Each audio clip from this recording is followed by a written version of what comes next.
You're at minus of 1.5. Shoot. Yeah. So what I'm going to suggest, 2 suggestions. One is that next time, I think each of these presenters should have an entire period of time, hopefully not at the same time. Please make that suggestion. And additionally, I have a feeling that if there's people here who would like to continue hearing from or receive a presentation in your workplace or your school, it should be easy to get in touch with folks so that you can continue to dive in. We have less than 10 minutes before this is done. Yeah. Ooh. Yeah, this is how quickly it went. Yes, thank you. Thank you, Erin. Thank you. There was so much beauty and wisdom in all of the presentations, and I think the whole time I was just thinking, like, this is not enough time. There's so much that we could connect to and talk about. So before we take questions, there are a couple of questions that I want to go through, because I hope that they will help draw some connections between these 3 that could help the educators in this space. One is that I'm going to first make the presumption that everyone who's in this space recognizes that the value of Indigenous perspectives in school, not just in math, but in all education, undeniably supports the learning for all students. Great, lots of nods. So we don't need to get into the why we should do this. I'm really glad. That being said, you probably work with educators who might not understand the why we do it. So with that, one of the questions I have is just really about, and especially thinking about this audience, is how could non-Indigenous educators be better supported to think about how to integrate Indigenous perspectives and worldviews in their work? And so the reason I ask that question is because I imagine that these folks need to go back into their schools and continue trying to make a case, even though I understand it's currently legislated in Ontario. Why do you need to make a case for this? And so, yeah, just expand on that. I guess so I'll locate myself because I work in Ontario, right? So I think first and foremost, there is, from my understanding, a mandated Indigenous lead assigned to each board. And so that lead should be your connector of how to do things in a good way. And I use the word should because I ran a circle at our last leads meeting with 12 individuals who are brand new leads, and in that circle only 3 had Indigenous ancestry. Indigenous ancestry that can be connected to community today and has been living those experiences. Because it's very different than someone who found out that they have it in their ancestral line and don't have connection to community yet. So that makes things very complex. We have boards who have First Nation communities within them, and we have some that don't. Upper Grand is a great example. But I think that your community at that point extends to your partners within that space. Because that doesn't mean that your urban children are not being supported and helped. But it's not,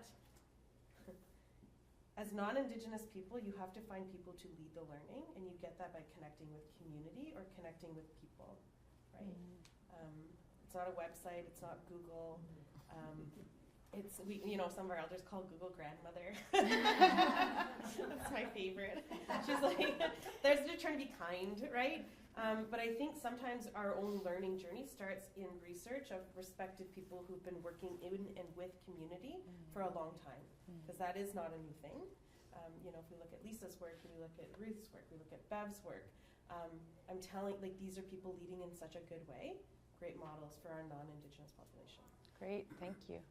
Yeah, if I can just pick up on that, because I just did a knowledge synthesis on Indigenous math and science education across the country, and what we noticed about the projects that were working in a good way is that they were really rooted in long-term relationships between folks like myself, university partners who have had long experiences, and you didn't go there with the intention to do research. In fact, like myself and many others, you became a researcher because an elder saw something in you and said, so you're going to go do this and you're going to come back and help our community. And so a lot of the work that we've seen that's really kind of substantive and making a good shift is the work that's rooted in relationship, and the sort of the newer work, like I look to Bev in particular, and she's really working on building those relationships as a starting place instead of kind of going in and building the research as a starting place. So I think that's kind of a really important understanding.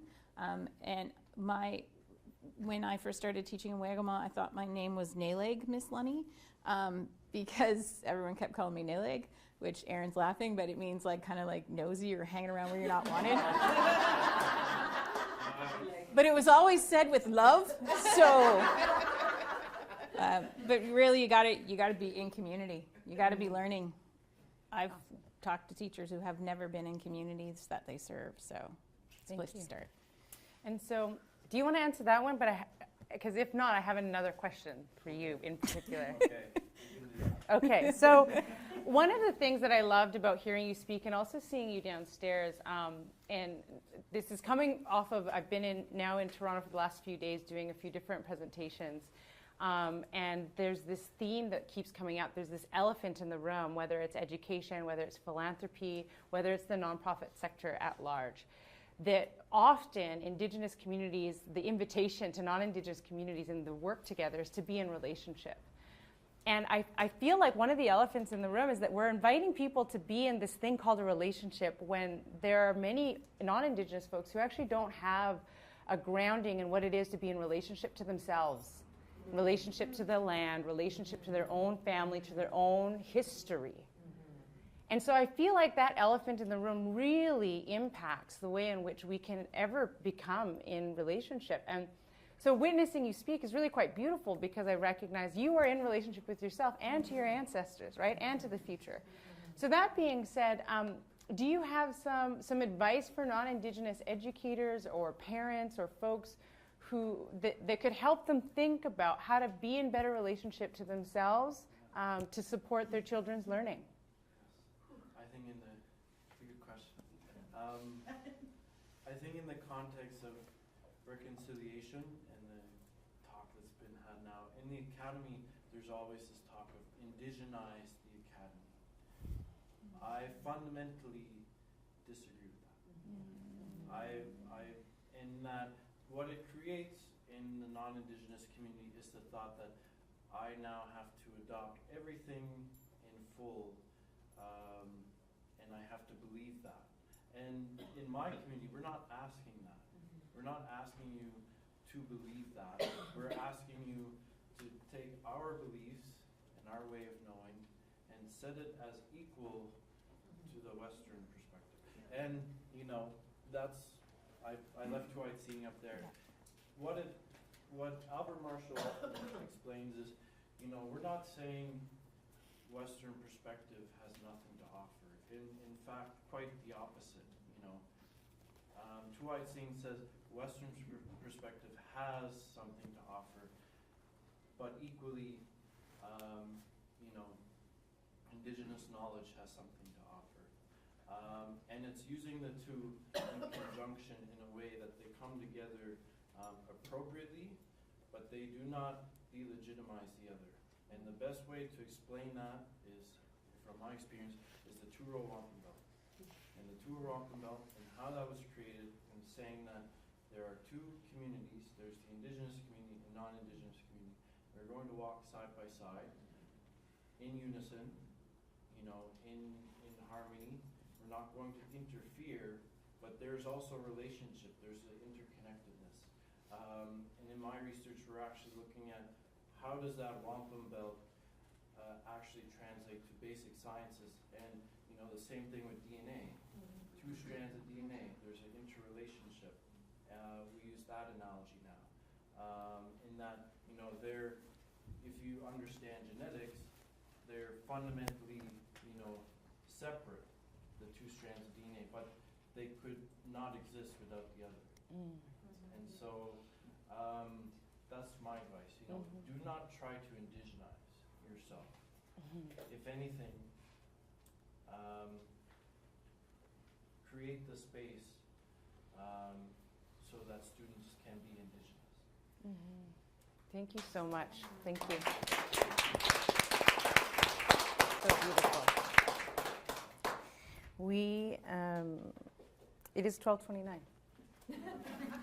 So what I'll offer is that I think that if there are folks who want to ask more questions and or speak with these fantastic speakers, please do stay, although let's not stay over lunch. Make sure that people get a chance to eat.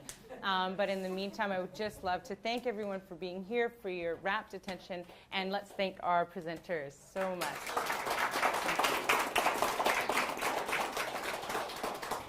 And I have some cards for you, but again, if folks want to continue being here, please do that.